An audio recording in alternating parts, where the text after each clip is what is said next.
हरे कृष्णा दोस्तों।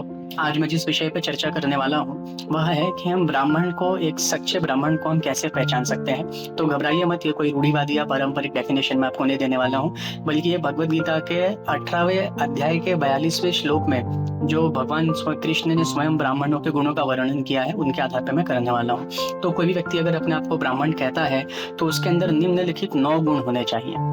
तो सबसे पहला गुण है दोस्तों शांति, यानी ब्राह्मण शांत प्रवृत्ति का होना चाहिए। उसकी वाणी के साथ साथ में उसके बर्ताव में भी शांति होनी चाहिए। जो अगला गुण है दोस्तों वह है तपस्या।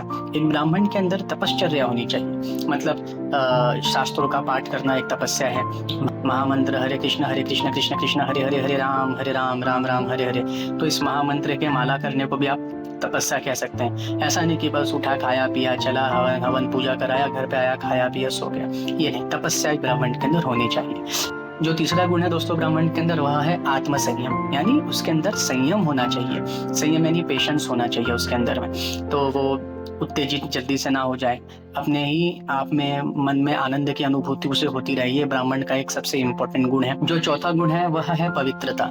तो पवित्रता भीतर की भी और बाहर की भी, मतलब स्वच्छ वस्त्र पहनना, स्वच्छ जगह पे रहना, स्वच्छ खाना खाना, बिना भगवान को भोग लगाए प्रसाद ना पाना, ये भी। और भीतर की भी स्वच्छता, यानी अच्छी दृष्टि रखना लोगों पे, मन में भी पवित्रता होनी चाहिए। और इसमें एक चीज और जो हम समझ सकते हैं वो है कि किसी भी प्रकार के नशे से मुक्त होना, चाहे वह तंबाकू का नशा हो, चाय का, कॉफी का, या किसी प्रकार के पहनने का या कुछ घूमने का, किसी भी प्रकार का कोई भी मतलब नशा नहीं होना चाहिए ब्राह्मण को, वो भी पवित्रता के अंडर में ही आता है। अगला जो गुण है ब्राह्मण में वह है सहनशीलता।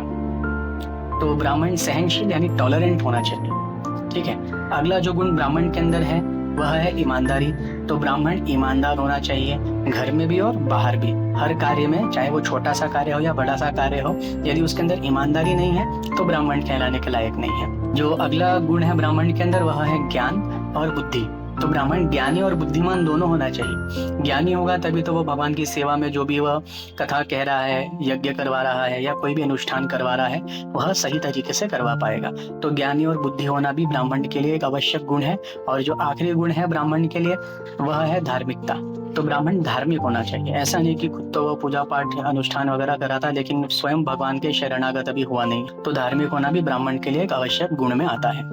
तो ये सारे रेफरेंसेस आपको भगवद गीता के 18.42 18 अध्याय 42वें श्लोक में मिल जाएंगे। और ये कोई भी इस पर प्रश्न चिन्ह नहीं लगा सकता क्योंकि ये गुण स्वयं भगवान कृष्ण ने हमें भगवद गीता में बताए हैं। ऐसे ही ज्ञान वृद्धि वाली बातों से जुड़े रहने के लिए आप चैनल को लाइक और सब्सक्राइब जरूर करें और शेयर तो अवश्य ही करें।